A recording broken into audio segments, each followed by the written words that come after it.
में 4 प्रकार के हिंदू है और कोई है नहीं हिंदुस्तान। किसी भी जो फतवा जारी हो जाता कहते ये तो हमारे कुरान या हदीस का आदेश है, जो भी मुल्ला मौलाना मौलवी जो भी हो फतवा जारी करते हैं। आज भी जहाँ जहाँ अशांति गड़बड़ है वहाँ आप देखेंगे तो या तो हिंदू जनसंख्या कम है या हिंदू भाव कम है। और इसलिए हिंदुस्तान हिंदू राष्ट्र है ऐसा जब हम कहते हैं तो उसमें हम किसी को छोड़ते नहीं। जो अपने बात को नहीं वो किसी का नहीं हो सकता।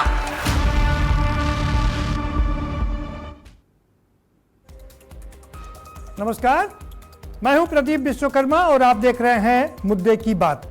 और मुद्दे की बात यह है कि क्या हिंदू तेरे कितने नाम? तेरा हिंदू, मेरा हिंदू, सपा का हिंदू, भाजपा का हिंदू, इसका हिंदू, उसका हिंदू, कितने नाम है? ये एक चर्चा का विषय बन गया है। समाजवादी पार्टी का हिंदू का मतलब ये होता है कि वो आधा मुसलमान है, क्योंकि वहाँ पर माई कॉम्बिनेशन चलता है, यादव है और मुस्लिम है, वहाँ कॉम्बिनेशन था तो 30% में जीत हो जाया करती थी। इसलिए सपा का जो हिंदू होता था वो अर्ध मुस्लिम होता था, यानी कि वो उनका हिंदू है। भाजपा का हिंदू जो होता है वो प्योर वाला हिंदू होता है, कट्टरवादी हिंदू, मैं हिंदू हूँ, गर्व से कहता है। जैसे मोहन भागवत कह रहे हैं कि 4 प्रकार के हिंदू हैं। एक वो हिंदू होता है जो गर्व से कहता है कि मैं हिंदू हूँ, और दूसरा वो होता है संकोची। वो कहता तो है कि वो मानता है कि वो हिंदू है लेकिन वो बोलता नहीं है, और बहुत संकोच से कहता है कि हाँ, घर में अंदर जाके कहता है कि हाँ मैं हिंदू हूँ। एक और जिज्ञासु होता है। जिज्ञासु कहता है कि हाँ ठीक है, मैं मानता हूँ कि मैं हिंदू हूँ, लेकिन वो मुखर उतना नहीं होता है जितना गर्व से कहने वाला हिंदू होता है। और एक और हिंदू की अगर हम बात करें तो जो भूले हुए हैं, जो अनजान लोग हैं, वो हिंदू हैं। यानी कि 4 प्रकार के हिंदू हैं। और मोहन भागवत जी का मानना है कि ये अलग अलग प्रकार के हिंदू हैं। चौथे प्रकार का जो हिंदू है उसको बताना पड़ेगा कि आप हिंदू हो। और इन 3, या हम यूँ कहें कि 3 प्रकार के जो बाकी के हिंदू हैं जो गर्व से नहीं कहते हैं, उनको ये बताना और समझाना पड़ेगा कि आप वास्तविक हिंदू हो। और उसके बाद हिंदू राष्ट्र की बात आती है। बाबा रामदेव की अगर हम बात करें, बाबा रामदेव एक बार फिर से प्रकट हो चुके हैं। चूँकि 2027 का विधानसभा चुनाव एकदम सामने है और उनकी दुकान चलती रहती है हमेशा। एक बार फिर से वो हिंदू राष्ट्र बनाने की वकालत कर चुके हैं। उनका मानना है कि मुस्लिम जब फतवा जारी करता है तो उसको ही बताता है, और इस बात में कोई शक भी नहीं है। जो वो कह रहे हैं इसमें कहीं ना कहीं सच्चाई भी है, दम भी है, कि जब फतवा जारी कर देता है तो इसका मतलब है कि उसी बात को मानना पड़ेगा। और वो ये भी कहता है कि वो कुरान और हदीस के आइन में इस फतवे को जारी किया गया है। यानी कि कट्टरवादिता उधर भी कहीं कम नहीं है, बहुत कट्टरवादिता है। क्योंकि और फिर उसी हिसाब से सारे लोग इकट्ठा हो जाते हैं और उस हिसाब से काम करते हैं। अब बाबा रामदेव जी ने कह दिया कि नहीं भाई, ये इसको हिंदू राष्ट्र बनना चाहिए। अब सवाल ये उठता है कि ये इसको हिंदू राष्ट्र बनाना है तो हिंदू राष्ट्र में जो चीज़ें थी क्या वो भी लागू की जाएगी? क्या यहाँ पर वर्ण व्यवस्था लागू किया जाएगा? सवाल ये भी, क्या संविधान खत्म किया जाएगा? क्या इसीलिए सारी कवायद हो रही है, 1 नेशन 1 इलेक्शन इसीलिए हो रहा है? क्या जो सारी कवायद हो रही है वो उसी तरफ की ओर इशारा कर रही है? विपक्ष जो बात उठा रहा है कि सत्ता पक्ष संविधान में संशोधन करना चाहता है, तो क्या इसी प्रकार का संविधान का संशोधन करना चाह रहा है? इसी का नुकसान भारतीय जनता पार्टी को 2024 के चुनाव में उठाना पड़ा, क्योंकि विपक्ष ने ये नैरेटिव गढ़ा कि भारतीय जनता पार्टी संविधान में छेड़छाड़ करके संविधान बदलना चाहती है, जिसकी वजह से मोदी जी तीसरी बार बहुमत की सरकार नहीं बना पाए। याद कीजिए, 273 सीटें मिली थी पहले 2014 में, 2019 में बम्पर 303 सीटें मिली, और उसके बाद हम नीचे आ गए और नीचे आकर के हम 240 पर अटक गए। लेकिन अब एक बार फिर से इसकी की बात चल चुकी है कि इसको हिंदू राष्ट्र बनाया जाए। तो सवाल ये है, हिंदू राष्ट्र बनाया जाएगा तो क्या यहाँ पर वर्ण व्यवस्था लागू की जाएगी? ये जो बाकी के लोग हैं उनमें, उनके मन में एक सवाल खड़ा करता है। दूसरी बात है कि क्या संविधान को ना मान करके मनुस्मृति को यहाँ पर लागू किया जाएगा? मनुस्मृति की बात करें तो यूँ तो बहुत सब चीज़ें सही हैं, लेकिन उसमें दो चीज़ें हैं कि उसमें महिलाओं को पढ़ने का अधिकार नहीं है और उसमें शूद्रों को पढ़ने का अधिकार नहीं है। वर्ण व्यवस्था का पुरजोर वहाँ पर व्यवस्था की गई है। तमाम तरह की चीज़ें हैं जिसको लेकर के कई बार सवाल पूछे जाते हैं, सवाल खड़े किए जाते हैं। लेकिन अब सवाल ये है कि 2027 का चुनाव है, कृष्ण जन्माष्टमी का मामला भी शुरू हो चुका है और जो जमा जमाया फार्मूला है उस फार्मूले को आगे बढ़ाया जा रहा है। और मोहन भागवत जी का मानना है कि 4 प्रकार के हिंदू होते हैं, उन्होंने इस तरीके से हिंदू राष्ट्र की बात को आगे बढ़ाया है। तो वहीं बाबा रामदेव साफ तौर पर, खुले तौर पर कहते हैं कि हिंदू राष्ट्र होना चाहिए। यही है हमारा आज के मुद्दे की बात। लेकिन सवाल यह है कि अगर राष्ट्र हिंदू राष्ट्र बनता है तो क्या यहाँ पर वर्ण व्यवस्था भी लागू होगी, क्या यहाँ पर मनुस्मृति भी लागू होगी, ये भी देखना काफ़ी दिलचस्प होगा। इसी पर हम चर्चा करेंगे। हमारे साथ खास मेहमानों का एक पैनल जुड़ चुका है, ज़रा हम उन मेहमानों से आपको रूबरू करवा देते हैं। लेकिन हम अपने मेहमानों तक से आपका परिचय कराएं उससे पहले मोहन भागवत जी क्या कह रहे हैं और बाबा रामदेव ने क्या कहा है उनको सुन लेते हैं, उसके बाद हम इस चर्चा को आगे बढ़ाएंगे। मैं थोड़ी हिम्मत करके कहूंगा कि अखंड भारत में आज भी 4 प्रकार के हिंदू ही है। एक है जो कहते गर्व से कहो हम हिंदू हैं, ठीक है, एक प्रकार है। दूसरा प्रकार वो कहते भाई गर्व से क्या कहना है, हिंदू होते हैं, मुसलमान होते हैं, ईसाई होते हैं, हिंदू होते हैं, हम हिंदू है और हिंदू रहेंगे, गर्व करने की क्या बात है, ठीक है, दूसरा प्रकार। तीसरे कहते हैं भाई जोर से मत बोलो, घर में आओ तब हम बताएंगे आपको, हम बाहर नहीं कहेंगे, है उनके कुछ कारण है, अपने स्वार्थ है कुछ है। और चौथे है कि जो भूल गए हैं और वो भूले रहे और इस भुलक कड़ी में और लोग शामिल हो, ऐसा प्रयास करने वाली ताकतें हैं, क्योंकि वो भारत को उठने नहीं देना चाहते। हमारे मजहब अलग हो सकते लेकिन पूर्वज तो एक ही है। हम गेट पर प्रवेश कर रहे थे तब पूज्य गुरुदेव भगवान ने वहां पर भी लिखा हुआ है, यहां पर भी लिखा हुआ है, हिंदू राष्ट्र के नाम पर किसी को डरने की जरूरत नहीं है, हम सभी के पूर्वज सनातनी हिंदू आर्य वैदिक है। ये सामने भी लिखा हुआ है, गेट में भी यही लिखा हुआ था। डरते क्यों भाई? कुछ लोग कहते हैं हिंदू राष्ट्र बन जाएगा तो मुसलमान कहां जाएंगे, मुसलमान कहां जाएंगे, अपने पूर्वजों की परंपरा को अपनाओ। अरे जो अपने बाप का नहीं हुआ किसी का नहीं हो सकता। अरे तुम अपने जो पूर्व पुरखे हैं, पूर्वज हैं, अपने ऋषि मुनि हैं, उनकी बात को मानो। तुम दाढ़ी रखो, मूंछ कटाओ, कैसे भी टोपी ओढ़ हो, पगड़ी पहनो, कैसे भी वस्त्र पहनो, चरित्र अपने पूर्वजों जैसा रखो। जी, चरित्र अपने पूर्वजों जैसा रखो, इस बात में कोई शक भी नहीं है। क्योंकि अगर हम मुस्लिम धर्म की बात करें तो बहुत पुराना नहीं है, हिंदू की बात करें तो हिंदू धर्म या भारत की अगर हम बात करें तो बहुत प्राचीन, विश्व की जो प्राचीन सभ्यताएं हैं उन तीन प्राचीन सभ्यताओं में से एक भारत रहा है। अखंड भारत की अगर हम बात करें तो चाहे हम इराक की बात करें और या चाइना की बात करें और भारत की बात करें, ये 3 जो सभ्यताएं हैं वो प्राचीनतम सभ्यताएं हैं। और मुस्लिम धर्म की बात करें वो काफ़ी बाद में करीब 400 के आसपास, 400 ईस्वी शताब्दी के आसपास ये धर्म बना। यानी कि हम कह सकते हैं कि 1800 2000 साल पुराना ही है ये मुस्लिम धर्म।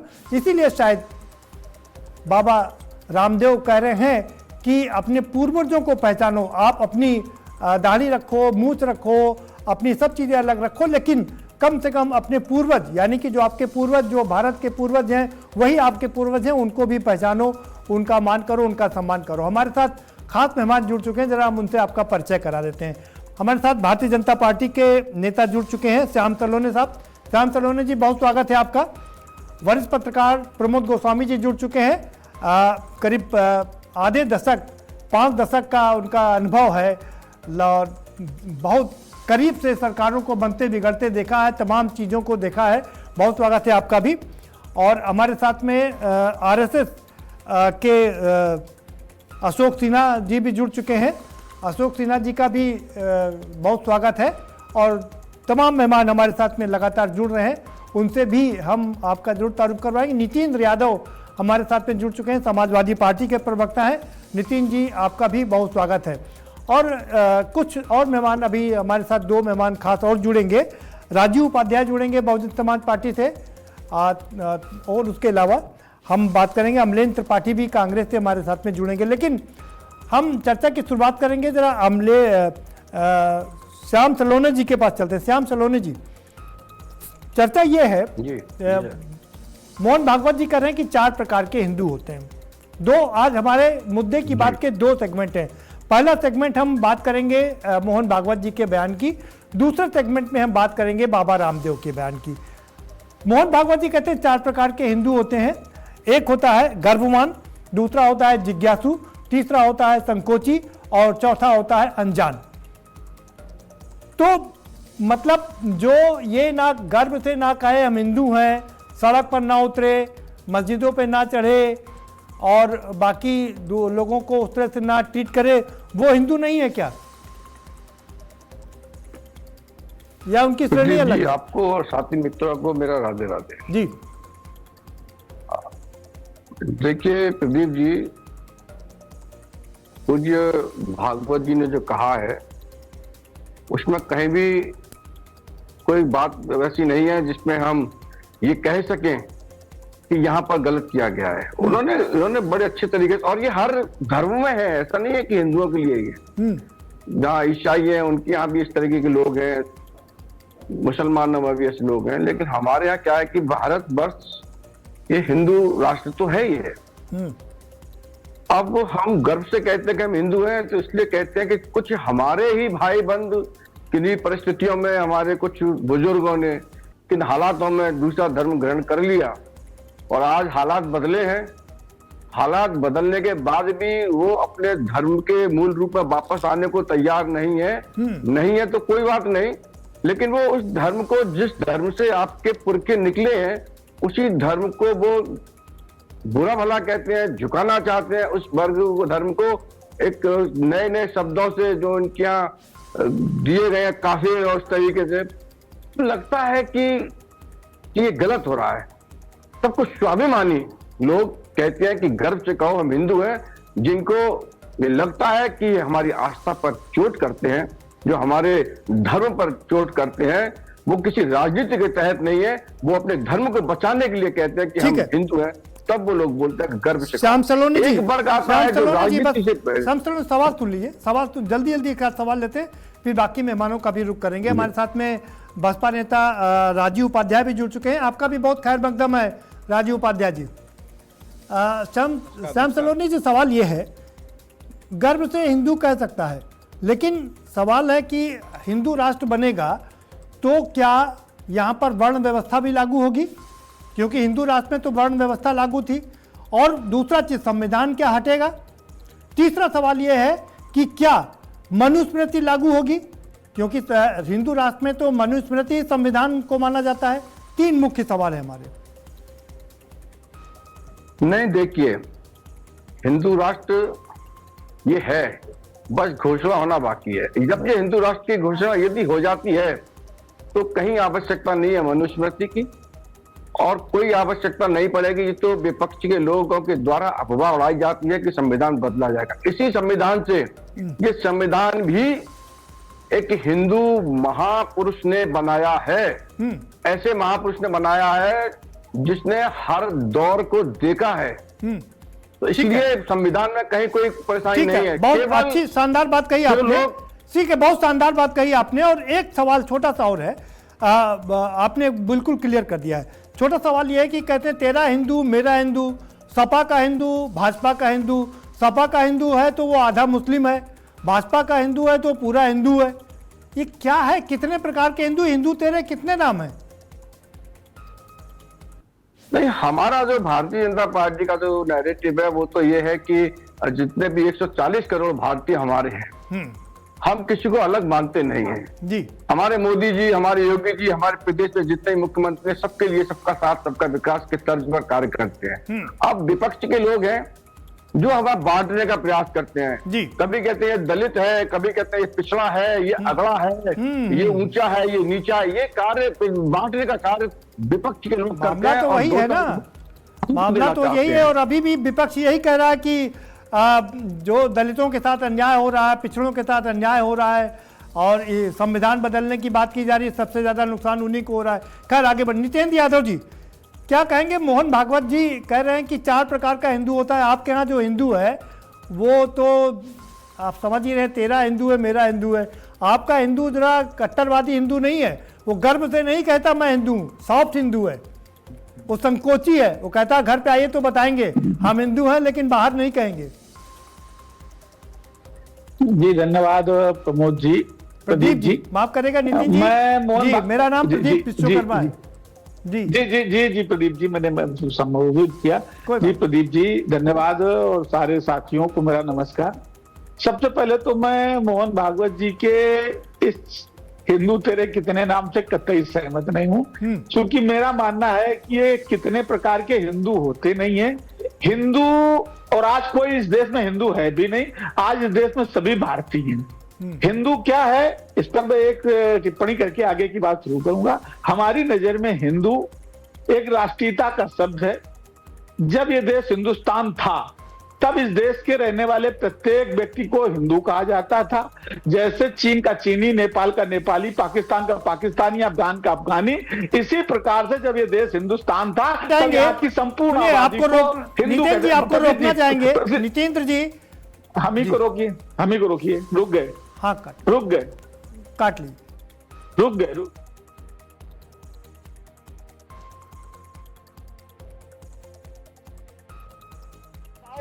कनेक्टिविटी की दृष्टि से भी कुछ नए क्षेत्र आइडेंटिफाई किए गए हैं और साथ साथ 5 लाख की आबादी के हर शहर में एक बाईपास होगा। उस बाईपास के साथ साथ हर जिला मुख्यालय 4 लेन का होगा। यह भी आज स्वीकृति उन्होंने उत्तर प्रदेश के लिए दी है। मैं इसके लिए उनका हृदय से आभार व्यक्त करता हूं। बहनों और भाइयों, आप सबका सकारात्मक सहयोग विकास की इस प्रक्रिया को एक नई गति प्रदान करता है और यही गति उत्तर प्रदेश को प्रगति के पथ पर ले जा रहा है और यही प्रगति उत्तर प्रदेश के बीमारूपन को दूर करते हुए भारत की अर्थव्यवस्था के ग्रोथ इंजन के रूप में यूपी को स्थापित किया है। मैं इस अवसर पर आप सबको इन सभी परियोजनाओं का हृदय से बधाई देता हूं। आदरणीय रक्षा मंत्री जी का, आदरणीय सड़क परिवहन राजमार्ग मंत्री गडकरी जी का इस अवसर पर अभिनंदन करते हुए, आभार व्यक्त करते हुए अपनी वाणी को विराम देता हूं। धन्यवाद। जय हिंद। योगी जी योगी जी उद्घाटन कर रहे थे, उस अवसर पर बोल रहे थे। नितिन जी आप अपनी बात रख सकते हैं। जी धन्यवाद प्रदीप जी। तो मैं अपनी बात को वहीं से शुरू कर रहा हूं कि इस देश में एक ही नारा होना चाहिए वर्तमान समय में, गर्व से कहो हम भारतीय हैं, और इसमें किसी को कोई आपत्ति नहीं है। इस देश के प्रत्येक नागरिक को इस बात पर गर्व है कि वो भारतीय है। और जो बात बार बार हिंदू शब्द की आ रही है, मैं इससे अपने आप को सहमत कभी नहीं कर पाता हूं, क्योंकि ये भी गर्व करने का विषय था तब जब ये देश हिंदुस्तान था। यहाँ की संपूर्ण आबादी हिंदू थी। जैसे चीन का चीनी, नेपाल का नेपाली, पाकिस्तान का पाकिस्तानी, अफगान का अफगानी, ऐसे ही जब ये देश हिंदुस्तान था तो यहाँ के सारे लोगों को हिंदू कहा जाता था। फिर ये कालांतर में इंडिया हो गया और हम इंडियन हो गए। इसके बाद में आजादी के बाद संविधान लागू हुआ, ये देश भारत हो गया और हम सब भारतीय हो गए। अब बात आती है धर्म की। धर्म दुनिया का एक है, शाश्वत है, सार्वभौमिक है, यूनिवर्सल है। अब बात आती तीसरी मत की। तो मत सब हमारे सबके अलग है। इस देश में बहुत सारे मत हैं। कोई इस्लाम को मानता है, कोई सिख को मानता है, कोई बौद्ध को मानता है, कोई जैन को मानता है, कोई भाई को मानता है और कोई वैदिक धर्म को मानता है। और वैदिक में भी 3000 फिरके हैं। कोई गिरी है, कोई पुरी है, कोई दंडी है, कोई सन्यासी है, कोई नागा है, कोई निर्माणी है, कोई राम राम रहीम, गायत्री परिवार, शर्मा जी, बहुत सारे, विवेकानंद से लेकर बहुत सारे लोगों को मानने वाले अलग अलग मत हैं। तो मत भिन्नता तो हो सकती, क्योंकि भारत में कहा जाता है मुंडे मुंडे मतिर भिन्ना। तो प्रत्येक व्यक्ति का मानसिक स्तर अलग है, उसकी भिन्नता मानसिक रूप से अलग हो सकती, खास तौर पर मजहब के मामले में, मत के मामले में, क्योंकि मत भिन्नता हो सकती है। धर्म दुनिया का एक है, शाश्वत है, सार्वभौमिक है, यूनिवर्सल है। अब बात आती है लोकतंत्रात्मक देश में। हम भारत के लोग हैं। भारत में एक लोकतांत्रिक और समाजवादी गणतंत्र निरपेक्ष व्यवस्था है जो संविधान से चलती है। तो संविधान में प्रत्येक व्यक्ति को बराबरी का अधिकार देता है। जो बात आज जिस संदर्भ में कही जाती है वर्ण व्यवस्था की, वर्ण व्यवस्था में हम आएंगे। नितिन जी सवाल सुनिए नहीं है जी। नितिन जी सवाल सुनिए। सवाल ये है, आपने अपने पहले वक्तव्य में ही कहा कि आप भारतीय हैं, आप नहीं कह रहे कि मैं हिंदू हूं।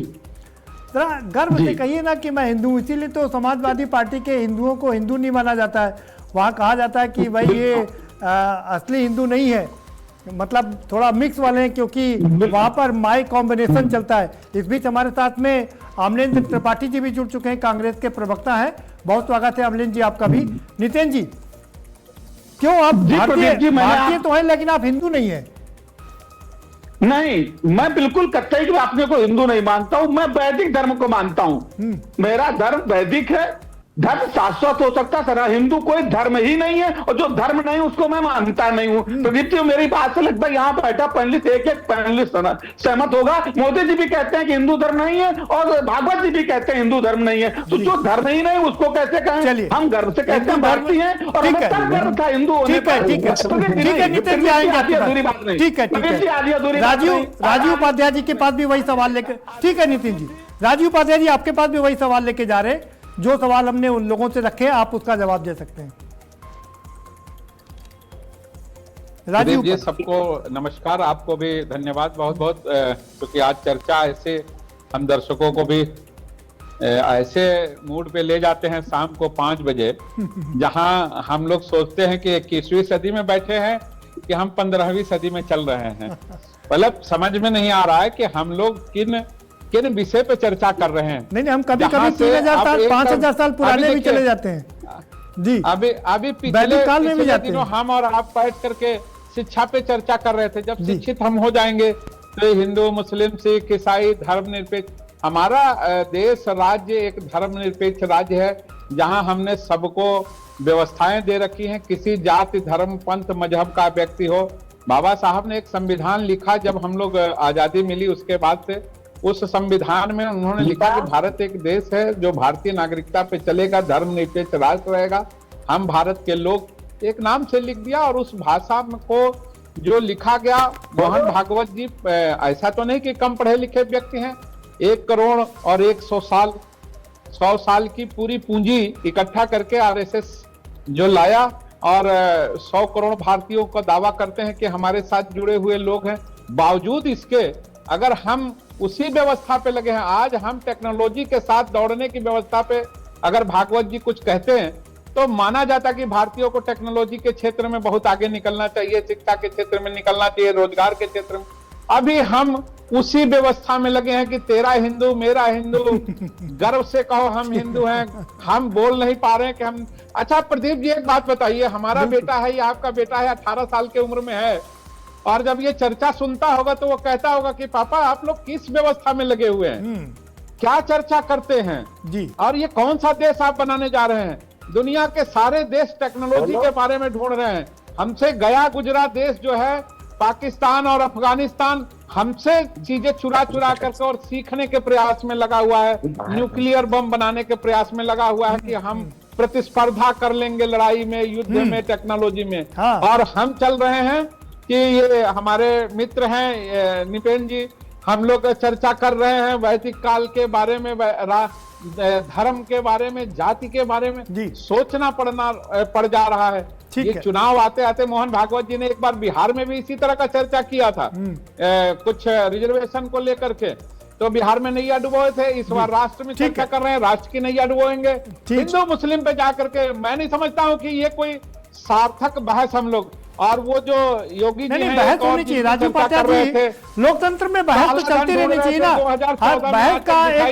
बहस एक होती रहनी चाहिए, हर चीज पर चर्चा होती रहनी चाहिए। आपके पास दोबारा से आएंगे अमलेंद्र त्रिपाठी जी, आपके पास भी वही दोनों सवाल हैं।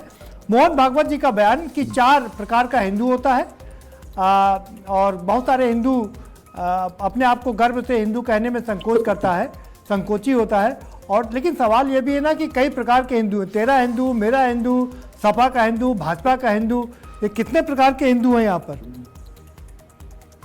देखिए, मुझे लगता है कि अब समय आ गया है इस देशद्रोही संगठन को पूरे देश में बैन कर देना चाहिए। कर्नाटक में कांग्रेस की सरकार द्वारा एक अच्छा पहल वहां के गृह मंत्री द्वारा सवाल पूछ के किया गया है, क्योंकि इसका कोई औचित्य नहीं है। एक ऐसा संगठन है जो ना रजिस्टर्ड है, सिर्फ संवैधानिक पदों पर अपने लोगों को अवैध तरीके से पहुंचाने का काम करता है और आए दिन पूरे देश में माहौल बिगाड़ने का काम करता है। जब देश में एक तरफ विध्वंसकारी ताकतें जब से सरकार में आई हैं तब से माहौल खराब हो रखा है और दूसरी तरफ उनके ही साथी सहयोगी लोग इस तरह के बयान देते हैं, तो क्या देश में एकता की भावना लोगों के अंदर आएगी? क्या देश के अंदर लोगों का प्रेम जगेगा? नहीं जगेगा। उससे होगा क्या? देश में एक दूसरे पर कटुता आएगी। अच्छा, आरएसएस की खूबी है ये पहले और भाजपा की खूबी है कि वो पहले आपको जाति के नाम पे लड़ाएंगे, फिर वो आपको धर्म के नाम पे लड़ाएंगे, फिर वो आपको लिंग के नाम पे लड़ाएंगे कि आप महिला हो, आप पुरुष हो। एक ऐसा संगठन जिसके आजादी के 70-75 वर्षों के बाद भी एक महिला को कोई भी महत्वपूर्ण जिम्मेदारी ना दी हो, और वो बात कर रहा है धर्म पे, उस धर्म की बात कर रहा है जिस धर्म में कहा गया है जहां पर नारियों की पूजा होती है वहां पे धन, लक्ष्मी, वैभव, यश, कीर्ति आती है। तो भारतीय जनता पार्टी और इसमें गलत क्या है? लोगों को नहीं, अमरेंद्र त्रिपाठी जी, इसमें गलत क्या है? जवाब देना चाहिए। अमरेंद्र त्रिपाठी जी, इसमें गलत क्या है? अगर मनुस्मृति में ये लिखा हुआ है कि यत्र नारस्ते पूंते तत्र रमन्ते देवता, तो उसमें गलत क्या है? जहां पर नारियों की पूजा होती है वहां पर भगवान वास करते हैं, ये तो अच्छी बात है। नारियों को 50% नारियां हैं, उनकी पूजा होनी चाहिए, क्यों नहीं होना चाहिए? और डेवलपमेंट्स होंगे, मैं बिल्कुल इस बात से सहमत हूँ, लेकिन ये बात आरएसएस वाले करते कहाँ है? आप बताइए ना, इतना पुराना संगठन बताते हैं, एक भी महिला को महत्वपूर्ण जिम्मेदारी दी हो बताइए। मैं तो कह रहा हूँ मुख्य संगठन राष्ट्रीय अध्यक्ष नहीं बनाया, छोड़ दीजिए। क्या आपने कोई महत्वपूर्ण पद दिया? नहीं दिया। मनुस्मृति में तो ये लिखा है ना, जिस मनुस्मृति को लेकर के आप लोग सोचते हैं उसी मनुस्मृति में यही लिखा हुआ है। आप आएंगे आपके बात पे, आपके बात दोबारा से आएंगे। मैं तो कह रहा हूँ आप मनुस्मृति को मान लीजिए, मैं तो कह रहा हूँ कम से कम मानिए तो। ये मनुस्मृति को भी मानने वाले लोग नहीं है। नहीं, मनुस्मृति को मानने जाएंगे, किसी को नहीं है। नहीं, इनके लिए हिंदू सगा है ना मुस्लिम सगा है, इनके लिए सगा सगी है सत्ता कैसे मिलेगी? तो हिंदू मुस्लिम भी कर लेंगे, आपने असली बात अब बताइए कि असली खेल है सत्ता का। ठीक है अमरेंद्र त्रिपाठी जी, आपने असली बात अब बताइए कि ये सारा असली खेल है सत्ता का। सत्ता कैसे मिलनी चाहिए, चाहे समाज, चाहे पक्ष हो या विपक्ष हो, सत्ता मिलनी चाहिए, ये सबसे जरूरी है। क्योंकि सत्ता नहीं रहेगी तो लोगों का भला कैसे कर पाएंगे? हम प्रमोद जी के पास जाएंगे, लेकिन प्रमोद जी से पहले हम अशोक सिन्हा जी के पास जरूर चलना चाहेंगे। अशोक सिन्हा जी संघ से लंबे समय तक जुड़े हुए हैं, तो सवाल यह कि ठीक बात है कि 4 प्रकार का हिंदू है, मोहन भागवत जी ने बहुत शानदार तरीके से बताया, लेकिन ये 4 प्रकार का हिंदू हुआ क्यों? इसके कारण क्या थे? क्यों ये 4 प्रकार के हिंदू हो गए? इसलिए कि हम हिंदुत्व भूल गए। नहीं, क्यों भूल गए सर? सवाल ये ना, भूल क्यों गए? हिंदू भाव को जब जब भूले आई विपदा महान, भाई टूटे धरती खोई, मिटे धर्म संस्थान।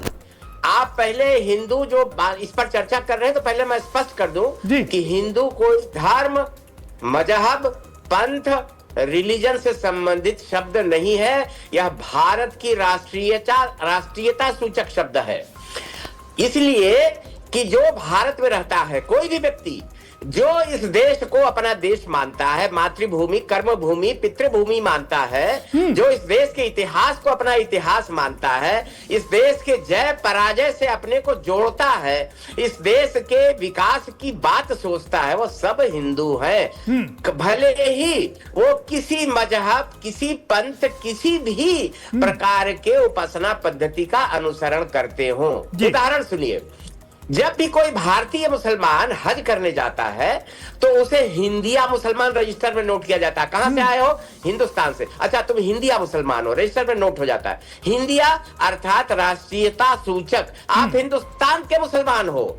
इसी प्रकार से इंडोनेशिया का मुसलमान जाएगा तो इंडोनेशियाई मुसलमान लिखा जाता है। तो हिंदू शब्द राष्ट्रीयता सूचक है। यदि यह धर्म सूचक होता तो यह बताइए कि दुनिया का सबसे अधिक आबादी वाला देश इंडोनेशिया है, वहां के सुल्तान के महल में रामायण पढ़ा जाता है। ठीक बात है। वहां के धार्मिक मेलजोल को पवित्र माना जाता है। जबरन हिजाब पहनना अनिवार्य नहीं है। बाली द्वीप वहां पे है इंडोनेशिया में, उसको मजहब ठीक या है। धर्म के आधार पर स्वतंत्र छोड़ दिया ठीक गया है, ठीक है सर। अब आपकी और बात से राष्ट्रीयता अशोक सिन्हा का जी, प्रतीक वहां का अशोक गरुड़ सिन्हा है। जी आपकी बात से पूरी तरह सहमत है कि यहाँ भारत पे रहने वाला हर व्यक्ति हिंदू है, इस बात में कोई शक नहीं। लेकिन फिर सवाल ये उठता है, फिर ये भेद क्यों हुए? और दूसरा बड़ी बात यह कि धर्म परिवर्तन क्यों हुए? क्यों लोग हिंदू से विमुक्त हुए? वर्ण व्यवस्था को लेकर के इतने सवाल क्यों खड़े हुए? मनुस्मृति को लेकर के सवाल क्यों खड़े हुए? सवाल ये भी है ना कि क्यों आखिर हिंदू, ये जो 3 प्रकार के बाकी हिंदू बने हैं जो गर्व नहीं कर पा रहे, वो क्यों बने? उसके पीछे कारण क्या थे? उसके पीछे राजनीतिक सामंतवाद, राजनीतिक महत्वाकांक्षा, अपने को एक अखाड़े का महंत बनाना, इसमें ये गड़बड़ी हुई है। मैं साफ साफ बता रहा हूं कि हिंदू वह है व्यक्ति जो सार्वभौमिकता को मानता है, उसकी विशेषता है, मानव मूल्य का भी उपासना करता हो वो, ठीक है, वह सत्य अहिंसा संयम में विश्वास करता हो, पवित्रता, संतोष, श्रेयस्कर जीवन और आध्यात्मिक स्तर पर वह अपने जीवन में विमर्श करता हो, सर्वव्यापी परम परमात्मा को वह अपना इष्ट देव मानता ठीक है, हो। ठीक है, वो सब ठीक है, हिंदू है। ठीक है। तो हिंदू राष्ट्र तो भारत है, इसको बनाने की जरूरत नहीं है। वो ठीक है, हजारों साल पहले को हिंदू कहिए। सर अशोक सिन्हा जी, आप तो बहुत लिटरेरी आदमी, पढ़े लिखे लोग हैं और लंबा अनुभव भी है आपका। हिंदू शब्द, आप एक तो इंडिया का दिया हुआ हिंदू शब्द नहीं है, विदेशों ने हमको ये शब्द दिया, विदेशी उसमें ही सब हिंदू। नहीं, बृहस्पति आगम में हजार साल पहले हिमालय से समारंभ याव बिंदु सरोवरम तद देवम निर्मितम देशम हिंदुस्तान प्रचक्षते, यह शब्द कहा गया है हिंदुस्तान। अशोक सिन्हा जी कहाँ लिखा है, किस किताब में लिखा है? 1000 वर्ष पहले। अशोक सिन्हा जी किस किताब में लिखा है ये जरा मुझे बता दीजिए, क्योंकि मैंने भी वेदों का अध्ययन, सुन लीजिए मेरी बात भी सुन लीजिए, अरे मेरी सुन लीजिए, आप मेरी बात सुनिए। विष्णु पुराण और ब्रह्म पुराण में जी ये उत्तरम यत्र समुद्रस्य हिमाद्रेश्च दक्षिण, अरे आप सुन तो लीजिए, तद भारतम नामम भारती यत्र संतति, सुन लीजिए, पुराणों में लिखा अशोक सिन्हा जी पुराण कब लिखे गए जरा बता दीजिए। वेदों से तो पुराने नहीं है, पुराण है ना। 18 पुराण लिखे गए, वेदों से तो पुराने हजार वर्ष पुराने हैं। अरे ऐसे कहने से नहीं होता है, आप तो संघ विचार है कि ऐसे कहने। अशोक सिन्हा जी सवाल सुनिए, सवाल यह है आप पुराण को पुराना मानते हैं या वेदों को पुराना मानते हैं? एक वेद पुराना है, वेद सबसे पहले वेद आया, वेद पहले आया ना। उससे पहले जब हमारी प्राचीन काल की सभ्यता थी, सिंधु घाटी की सभ्यता थी, जब ये वेद और पुराण नहीं बने थे, उस समय हिंदू शब्द आया था। पता आपको हिंदू शब्द उस समय की उत्पत्ति है। जो लोग इंडिया से व्यापार करते थे, मैं यही तो कह रहा हूं, मेसोपोटामिया, सुन लीजिए पूरा सवाल सुन लीजिए, फिर आप जवाब दीजिएगा, पूरा मौका दूंगा आपको। मेसोपोटामिया जो इस समय इराक कहा जाता है, मेसोपोटामिया और चाइना से जो हमारा व्यापार चलता था, वहां से वो हिंदू शब्द की उत्पत्ति हुई है। ये पुराणों की उत्पत्ति नहीं है। ये आप वामपंथियों के इतिहास लेखन की भाषा बोल रहे हैं।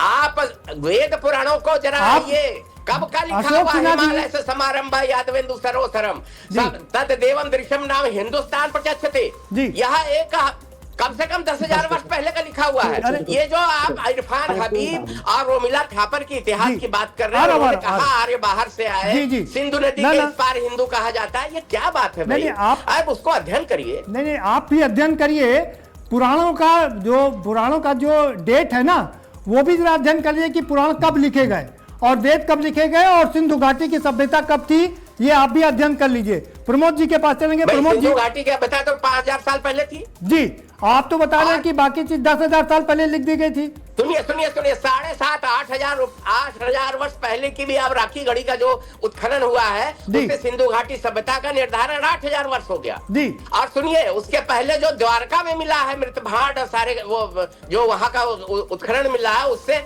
इसका आयु जो है 8,000 वर्ष से अधिक माना गया है। ठीक है, तो अब आप बताइए कि जो इतिहास है वो तो समझिए। आप हमको ये बता दीजिए, विश्व की प्राचीनतम सभ्यताएं कौन कौन सी हैं?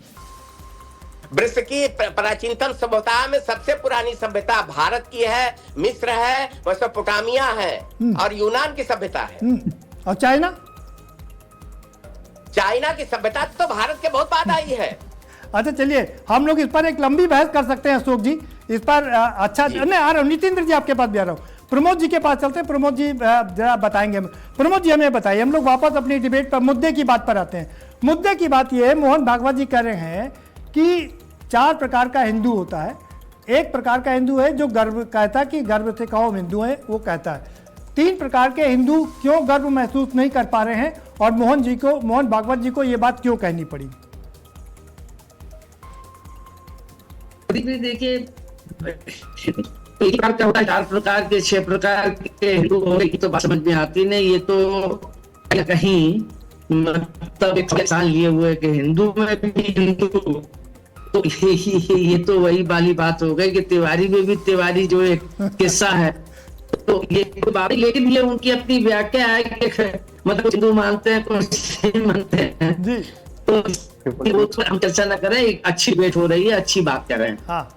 देखिए, बेसिक बात ये है कि विश्व हिंदू परिषद या संघ जो है या भारतीय जनता पार्टी, ये पिछले 70 वर्षों से उसका अपना है कि हिंदू राष्ट्र, हिंदुत्व और सनातन, ये सारी चीजें 70 वर्ष चल रहे हैं। और उसका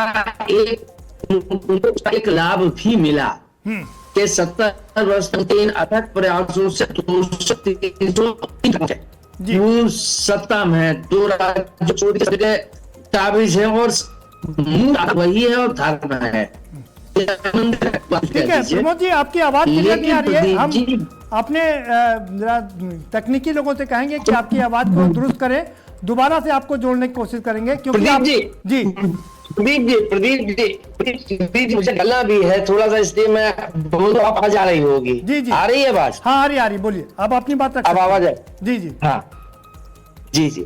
बेसिक बात ये है कि चाहे प्रकार के हों, चाहे सनातन हों, और चाहे कुछ भी आप कहें, ये जो है संविधान से चलता है, ये उससे नहीं चलता। और संविधान में बगैर बदलाव किए हिंदू राष्ट्र की कल्पना की जा सके जी। ये तभी संभव है कि जब आप अपने जो से चल रहा है, जो हमारे सारे लोगों ने जो बसम बनाया है कि ये भारत कैसे चलेगा, उसके लिए उसमें ये सारे चीजों की व्यवस्था की, उसमें हिंदू राष्ट्र का कोई उल्लेख नहीं है जी। और ना ही हिंदू का कि ये हिंदू, उसमें हिंदू मुस्लिम सबका है जो संविधान सम्मत है। तो सबसे पहले तो बाकी सब हमारे मनुष्यों ने जो प्रवक्ता बैठे हैं, सारे लोगों ने अपने अपने ढंग से बात रखी, लेकिन मूल बात यह है कि आप राजनीतिक दलों से सत्ता के लिए, वोट के लिए चाहे कितने भी प्रकार बनाइए, दीजिए, लेकिन ये तब तक संभव नहीं है कि जब तक संविधान में बदलाव नहीं। और ये तभी संभव है कि या फिर ये कहा जाए, मूल रूप से लेके ये आया जाए कि हम हिंदू राष्ट्र चाहते हैं, नहीं सारे लोग हिंदू हैं, तो बदलाव कर रहे हैं संविधान में। प्रमोद जी उसके लिए कोशिश हो रही है, नहीं लेकिन संविधान की बात कर रहे हैं जी। प्रमोद कोशिश हुई 24 उसको इतना नुकसान हो गया। नंबर 1 नहीं सुन लीजिए, और दूसरी देखिए आप बहुत जी एक सवाल सुन लीजिए, फिर आप अपनी बात रख लीजिए जी। अच्छा अपनी बात रख लीजिए जी, प्रमोद जी अपनी बात रख लीजिए जी जी। हाँ, दूसरा आपने एक बिंदु उठाया और बड़ा महत्वपूर्ण है, उसको टच किसी ने नहीं किया। मैं भी हूँ, सवाल ये है कि हमारा सनातन 4000 वर्ष है, 8000 वर्ष पुराना है, 100,000 वर्ष पुराना है, वो है पुराना, इसमें कोई दो राय नहीं, शंका संशय नहीं है। लेकिन सवाल ये है, आज बहस इस बात पर संघ को इनको करनी चाहिए, आखिर क्या कारण रहे कि जो हिंदू थे वो कोई ईसाई हो गया, कोई मुसलमान हुआ। बिल्कुल बहुत बड़ी बात है, उसके मुद्दा क्या है, बिल्कुल है ना। मतलब वहां उन हिंदू लोगों को संभाला क्यों नहीं गया, ये उन समस्याओं का समाधान क्यों नहीं गया, बिल्कुल। लेकिन हम उस की जड़ में तो जाना नहीं चाहते हैं, लेकिन जब निकलेंगे तो कोई फर्क पड़ने वाला नहीं है। और नहीं हिंदू के प्रकार से कुछ होगा, ना हिंदू राष्ट्रवाद कुछ होगा। ये 2 चीजें महत्वपूर्ण है मेरी नजर में। ठीक है प्रमोद जी, लेकिन एक इसी बीच एक और को आपको खबर बताते हैं, आपको पता भी है, 1 नेशन 1 इलेक्शन को लेकर के मीटिंग का दौर लगातार जारी है, जेपीसी बनी हुई है और अच्छी बात यह कि जेपीसी के 35 सदस्य आज लखनऊ में हैं, उसमें तमाम सांसद हैं, अनुराग ठाकुर भी हैं, वो सब चर्चा कर रहे हैं। तो ये सब उसी ओर इशारा कर रहे हैं क्या? वन नेशन वन इलेक्शन का मतलब है पूरे देश में एक बार में इलेक्शन, फिर संविधान में संशोधन, फिर हिंदू राष्ट्र। ये शायद ये विपक्षी एक नैरेटिव खड़ा कर रहा है। जी नहीं, वन नेशन और वन संशोधन वो एक अलग चीज है, इसको आगे है। लेकिन एक बात से तो मैं सहमत हूँ, ये तो हर 4 महीने चुनाव होते रहते हैं जी, कि आज विधानसभा का है, आज पंचायत का है, इससे कहीं देश को नुकसान हो रहा है या कहीं ना कहीं जो है वो आए दिन हम मूड में बने रहते हैं। इस पर सारे विपक्षी दल और सारे लोग बैठ के इस पर एक ये बना एक चुनाव होना चाहिए, ठीक है, मतलब एक राह से। और पहले ऐसा जी प्रमोद जी आपकी आवाज भी ठीक करवाते हैं जिससे कि और अच्छी तरीके से आपको सुन सके। जब प्रमोद जी की आवाज ठीक कीजिए भाई। हम हाँ नितिन जी अपनी बात रख लीजिए, आप कुछ कहना चाह रहे थे। जी जी बोलूंगा जरा। जी नितेंद्र जी अपनी बात रख लीजिए। ठीक, मैं संघ विचारक अशोक सिन्हा जी को बहुत देर से सुन रहा था, कई बार हम लोग कई चैनलों में बैठे। आज मैं इनका परिवर्तित रूप देख के बड़ा प्रसन्न हो रहा हूँ, क्योंकि इससे पूर्व में जो हमारी इनकी डिबेट हुई थी उसमें जो मेरी बात थी, आज वो मेरी बात से सहमत हो गए, पहले इनका विचार नहीं था। बात मैं वहीं पर आके शुरू कर रहा हूँ जी, जो प्रश्न आपने इनसे किया था, कितनी सभ्यताएं हैं, हड़प्पा मोहनजोदड़ो से लेकर के आप आएंगे, उसके बाद ये बात मूल जो हिंदू शब्द की उत्पत्ति यहाँ पर आई है, उसके पूर्व में जो बात ये कहते हैं क्यों हिंदू परिवर्तित हो गया, कि वो इस्लाम को कबूल कर रहा है, कोई क्रिश्चियन बन रहा है, कोई जैन हो रहा है, कोई बौद्ध हो रहा है, वो वहां पर आएंगे तो हमें जाना पड़ेगा वैदिक काल में, जो ईसा से 1500 वर्ष पूर्व वैदिक काल था, जो 2 पार्ट में हुआ, पूर्व वैदिक काल, उत्तर वैदिक काल। पूर्व वैदिक काल वर्ण व्यवस्था पर, पूर्व वैदिक काल वर्ण व्यवस्था पर आधारित था। ये हम सब एक मिनट सवाल सुन लीजिए, समय कम है हमारे पास में और हम अपने मुद्दे की बात करते हैं। हम अगर इस इतिहास में फंस जाएंगे ना तो फिर बाकी हम अपने मुद्दे की बात नहीं कर पाएंगे। आपके पास दोबारा जाएंगे। राजू जी आप भी कुछ कहना चाह रहे थे, अपनी बात रख लीजिए। नहीं जा रहा हूँ जी। वो निपेन जी जो बातें कह रहे थे वही मैं कह रहा था कि जो संघ विचारक हमारे आदरणीय हैं उन्होंने स्पष्ट कहा कि हिंदू का कोई वो नहीं है जी, हम जाते हैं, हमको चिन्हित किया जाता है, लेकिन भारत के संविधानिक तौर पे कहीं ये व्यवस्थाएं नहीं दी गई है कि आप जाति धर्म इसमें बांटिए। पहला चीज। दूसरा चीज कि आज प्रदीप जी क्या जरूरत पड़ गई कि इस तरह के विचार को ला करके जहां चुनाव सामने सर पे जब खड़े होते हैं तो इस तरह के संघ प्रमुख हमारे हमेशा ही कुछ न कुछ बयान दे करके और हम लोगों को ऐसी उलझन में डाल देते हैं कि वहां क्या व्यक्ति बोले और क्या ना बोले।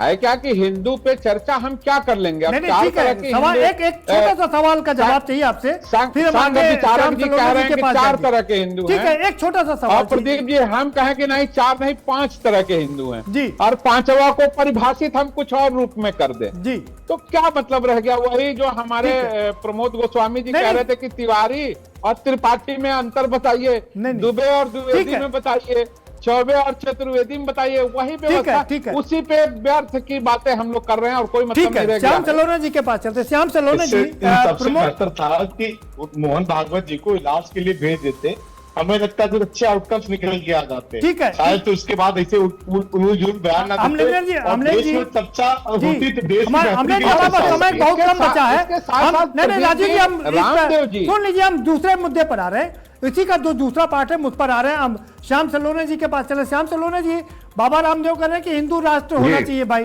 और ये जितने भी हम ये पूर्वज हैं और इस बात में कोई शक नहीं है कि मुस्लिम धर्म तो 400 ईस्वी के आसपास आया, तो वो सारे तो हमारे पूर्वज, उनके पूर्वज तो सब हिंदू ही हैं, हिंदू राष्ट्र तो होना चाहिए। लेकिन प्रमोद गोस्वामी जी ने जो बहुत ही मौजूद बात उठाई कि जो खामियां थी, जो वर्ण व्यवस्था थी, जिसकी वजह से ये 3 प्रकार के नए हिंदू बने, जो शूद्रों को पढ़ने का अधिकार नहीं था, जो महिलाओं को पढ़ने का अधिकार नहीं था, जो तमाम तरीके से गलतियां की गई इतिहास में, क्या वो हिंदू राष्ट्र में वही गलतियां दोहराई जाएंगी? यही डर है लोगों में के। माता अहिल्याबाई होलकर कौन थी जी? आदरणीय प्रमोद जी बताएं, प्रदीप, क्या संविधान से पहले बाद श्याम में पैदा सलोने हुई थी, जी, संविधान जी। से पहले थी? पढ़ी लिखी थी कि नहीं थी? बिल्कुल हमारे यहाँ तमाम माताएं बहनें थी जो बहुत पढ़ी लिखी थी, डॉक्टर्स थी, अध्यापिका थी, पढ़ी शिक्षिका लिखी नहीं थी, और उन्होंने बहुत समाज में सुधार कार्य किए। नंबर एक। जी जी दूसरी बात, पढ़ी लिखी नहीं समाजवादी थी, पार्टी के विद्वान थी। मिनिस्टर ने कहा पढ़े लिखे बड़े होने में विद्वान होने में फर्क है। अरे सुनिए बीच में देखिए जी, आपके अंदर बहुत गलत बात है, बीच में बोलते हम नहीं बोलते हैं।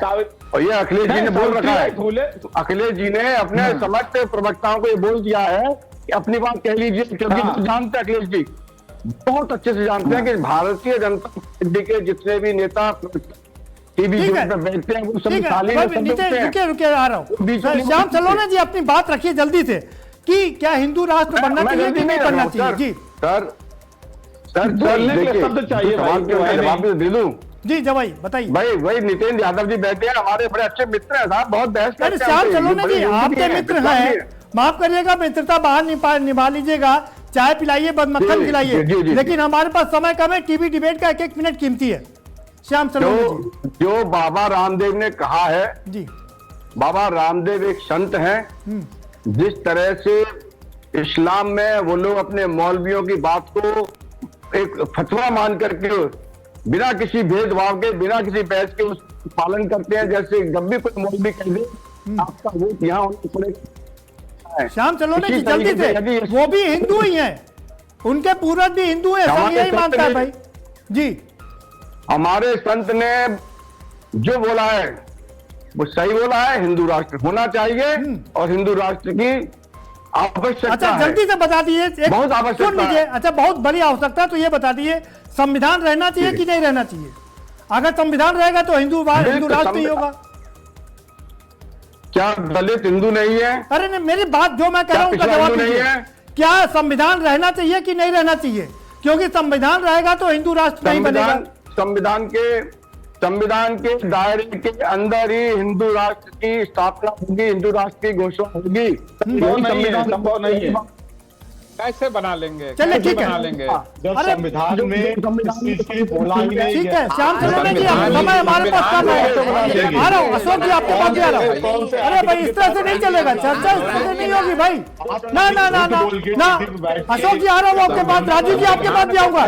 फाइनल कमेंट के लिए ऐसे नहीं होगा, बस जल्दी से राजू जी अपनी बात रखिए, आपका फाइनल कमेंट। क्या हिंदू राष्ट्र बनना चाहिए कि नहीं बनना चाहिए? अगर हिंदू राष्ट्र बनता है तो संविधान का क्या होगा?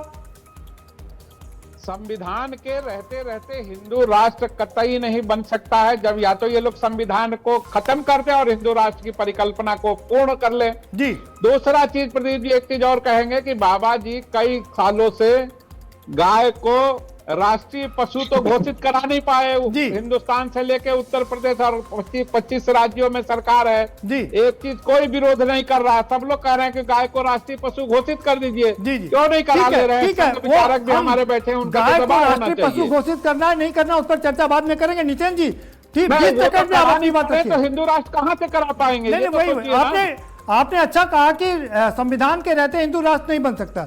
नितेंद्र यादव जी हम लोग संविधान को मानने वाले हैं, संविधान में इस देश का नाम भारत है, भारत ही रहेगा तो बहुत खूबसूरत रहेगा। अगर उसको कुछ और नाम देना तो पहले संविधान में परिवर्तन करिए और उसके बाद भारत का नाम बदलिए। और हिंदू तो एक राष्ट्रीयता का शब्द है, अगर इस देश का नाम हिंदुस्तान रख दो तो अपने आप सब हिंदू हो जाएंगे। इस पर डिबेट मत करिए। रही बात रामदेव की, रामदेव पहले तो संत है, वो एक अच्छे योग प्रशिक्षक है। संत की परिकल्पना बहुत बड़ी है। संत सनातन परंपरा में, वैदिक परंपरा में 8वीं डिग्री है, जैसे primary, middle, high school, inter, BA, MA, PhD. ऐसे ऋषि, मुनि, देवर्षि, ब्रह्मर्षि, महर्षि, विभूति और संत तो संत नहीं है। ये बात खत्म कर दीजिए। ठीक है, संत ये नहीं अनर्थक बहस है। है। अमरेंद्र त्रिपाठी जी हाँ, ये अनर्थक ठीक बहस है। है, ठीक है, अमरेंद्र त्रिपाठी जी जी जी देखिए, भारतीय जनता पार्टी के लोग खाली प्रोपेगेंडा फैलाते हैं कि श्याम हिंदू सलोने जी राष्ट्र शांत हो कर जाइए देंगे, भाई, ये कर आपकी देंगे। बात नहीं जा रही है। सबको बोलने का मौका दीजिए। शाम आपके सलोनी बात जो आएगी। मैं चलिए मैं मान लेता हूँ कि बात 10 सेकंड के लिए ये कैसे घोषित करेंगे ये तो बता दीजिए। किस संविधान में संशोधन करेंगे या उसको करने के बाद में क्या देश में जो बेरोजगारी है कम हो जाएगी, जो भुखमरी है कम हो जाएगी, जो महिलाओं को अत्याचार कम हो जाएंगे। तो बेसिक काम सरकार का वो तो ये कर नहीं पा रहा है, ना ही ये हिंदू वाले बन पा रहे हैं।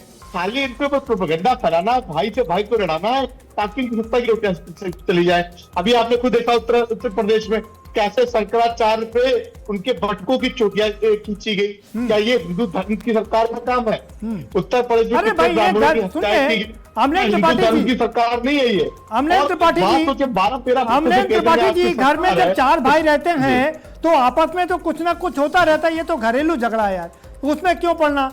और हिंदू राष्ट्र क्यों ना हो? सवाल सुनिए, मुस्लिम 57 मुस्लिम राष्ट्र हो गए हैं।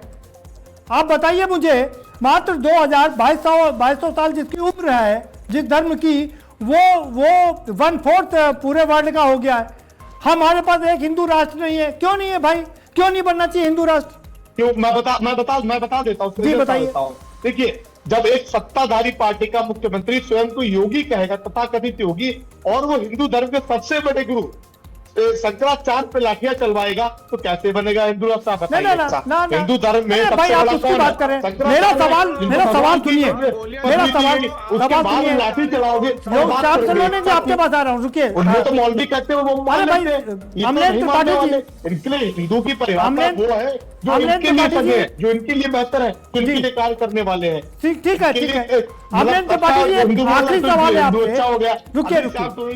रुकिए अमलेश त्रिपाठी जी, एक सवाल, आखिरी सवाल है आपसे, छोटा सा सुनिए।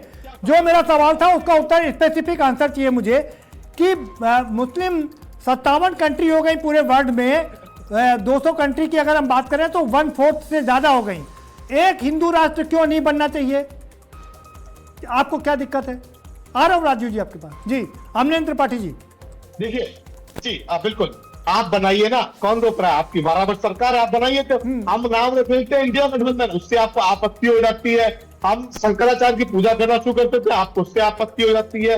राहुल गांधी जी चाहे केदारनाथ जाते हैं, वैष्णो देवी जाते हैं, तो उससे आपत्ति हो जाती है। सबसे ज्यादा अत्याचार आप कर रहे हो, हिंदुओं पे करते चले आ रहे हो। हो गया आपकी बात आ गई। अशोक सिन्हा जी आपके पास आ रहा हूँ भाई।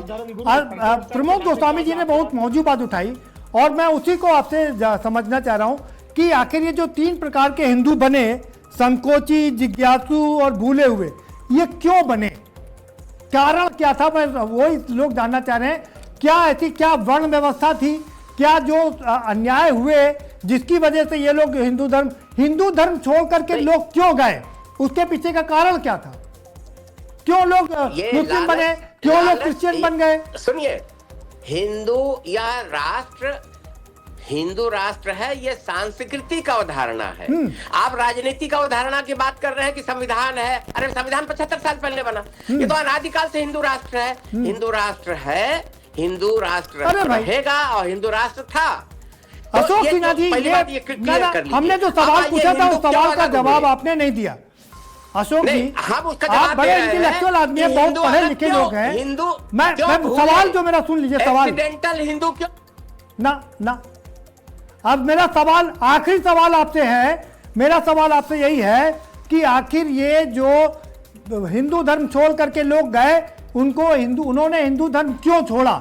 उसके पीछे का कारण समझा दीजिए मुझे। आखिरी के 20 सेकंड है आपके पास। लालच और भय से छोड़ा। लालच और भय से, तो क्यों उनको लालच दिया गया? वो लालच में क्यों पड़ गए? क्या यहाँ हिंदू धर्म में कोई कमी थी?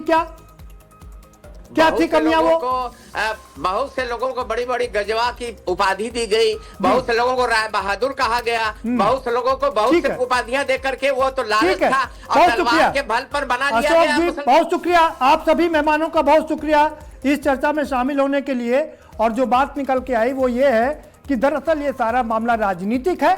2027 का चुनाव सामने है और इसीलिए हम सब जानते हैं कि ये सारे मुद्दे निकल करके आ रहे हैं। तेरा हिंदू, मेरा हिंदू, सपा का हिंदू, भाजपा का हिंदू।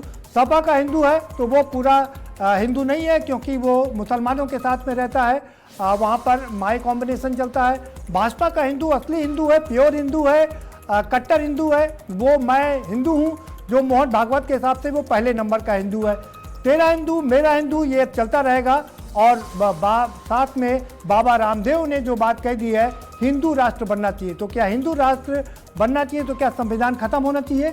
और संविधान खत्म होना चाहिए तो क्या हिंदू राष्ट्र बनेगा तो वर्ण व्यवस्था लागू की जाएगी? वर्ण व्यवस्था लागू की जाएगी तो क्या फिर से मनुस्मृति लागू की जाएगी? ये सारे विचारणीय और सोचनीय प्रश्न है जो विपक्ष खड़ा कर रहा है। फिलहाल मुद्दे की बात में इतना ही और बाकी खबरों के लिए आप देखते रहिए आज की खबर। 4 प्रकार के हिंदू है और कोई है नहीं हिंदुस्तान। से भी जो फतवा जारी हो जाता कहते ये तो हमारे कुरान या हदीस का आदेश है। जो भी मुल्ला मौलाना मौलवी जो भी हो फतवा जारी करते हैं। आज भी जहाँ जहाँ अशांति गड़बड़ है वहाँ आप देखेंगे तो या तो हिंदू जनसंख्या कम है या हिंदू भाव कम है। और इसलिए हिंदुस्तान हिंदू राष्ट्र है ऐसा जब हम कहते हैं तो उसमें हम किसी को छोड़ते नहीं है। जो अपने बात करी वो किसी का नहीं हो सकता।